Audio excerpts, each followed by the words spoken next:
Let's take the next 5 minutes or so and preview the Yankees-A's wildcard game.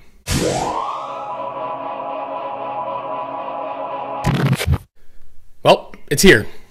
1-game playoff, AL wildcard, Yankees-A's. So all the Yankee fans can sit and relax. They held on. I know it was, everybody hit the panic button. They're going to not even make the playoffs and, end of the world, jump off the cliff type stuff, but that's all over.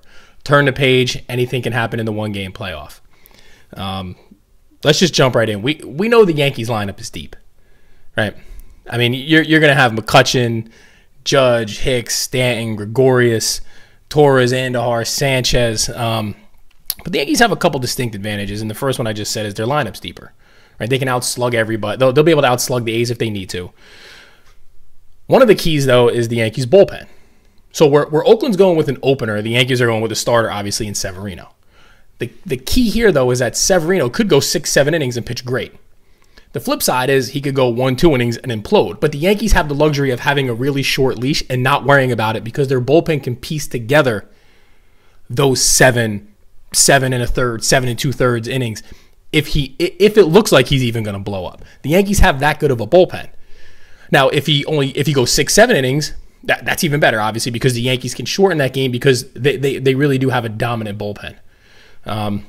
So that's an advantage to the Yankees. That it's going to be interesting to see how this plays out. The keys to this game, where I think could make a major difference, is Sanchez. And it's going to be very interesting as you watch Sanchez behind the plate and at the plate. Because I think if he doesn't produce offensively, which let's face it, he really hasn't. I know he's had injuries, but he's been really bad at not producing behind the plate. The only weak spot in this defense really is him. And he's got probably one of the most important jobs on the field. So if he gives up total bases behind the plate, pass balls, wild pitch, there's wild pitches sometimes that catchers are actually expected to block. And we know he has his issues behind the plate. If he starts to give up bases, a guy goes from first to second, a guy goes from second to third. Guys goes from second to third with less than 1 out, and out can score a run. That's the difference in a game. Guy moving up bases changes everything. It changes the approach, the pitch. It changes just everything. And if he's that bad behind the plate, just catching the ball wise, the Yankees could lose the game, especially if he doesn't produce in the lineup. I know he's going to probably be hitting down towards the bottom, but still, you still need production, right? You still need production out of guys, especially a guy like that you're relying on. The other thing is it's going to be interesting because if pitchers cannot pitch, if they feel they cannot throw the ball where they need to at certain counts with certain pitches because they can't trust their catcher, it changes the entire way the pitcher pitches. And that's dangerous because sometimes you don't see the wild pitches or you don't see the pass balls and the errors, and it looks like a pitcher gets lit up. Sometimes it's because they cannot trust to throw that ball in the dirt or inside at somebody's feet, so maybe they can get jammed and fouled off. They are scared to do that. So what ends up happening is they leave the ball up. Now we know Severino and Sanchez has had their history. This is what makes the discussion here interesting, because you have seen Severino, his body language, and the way they interact in the dugout, they have had their problems. They have had their problems recently, whether it's not on the same page with pitch selection, shaking them off, not catching the ball, Severino maybe not comfortable. That's going to be very, very, very, very interesting for me at least to see. So total bases given up by the catcher. I think Sanchez is the key to this he could be the key to this entire game. I think the other thing that the Yankees really need to do is they need to limit their strikeouts. I think strikeouts could play a huge factor in this game because strikeouts are not productive outs.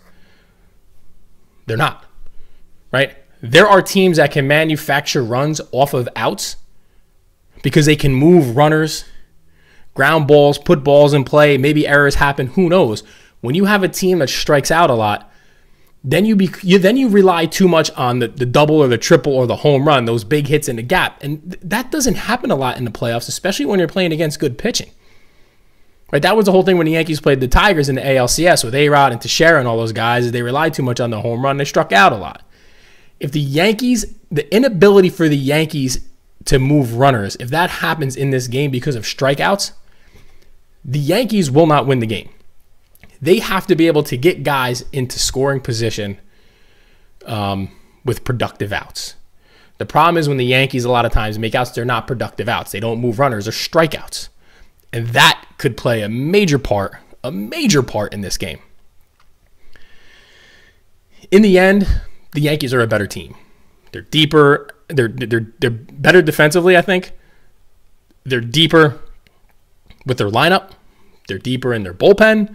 They're just better all around. But those two things I just mentioned, three things: Sanchez behind the plate, Sanchez hitting in this lineup, and I think not being able to throw pitches where you want to throw them, and productive outs. Now this I know this sounds like I'm really harping on Sanchez. It's not going to let anybody else off the hook. If Stanton strikes out 4 times with guys on, that's going to be a huge problem, but that goes back to the strikeouts, right? Everybody in this lineup has their fair share of strikeouts, right? Andujar needs to put the ball in play, and I think he could be the key on the positive side for the Yankees. Either Andujar or Didi may do something big in this game. Let me know what you think. That's about 6 minutes. I know a lot of people's attention spans are probably about 2.5. That's all right. Let me know what you think. Enjoy the game. I'll obviously be making comments on Facebook and Twitter and probably Instagram, the New York Knick. That's it. Enjoy. See you.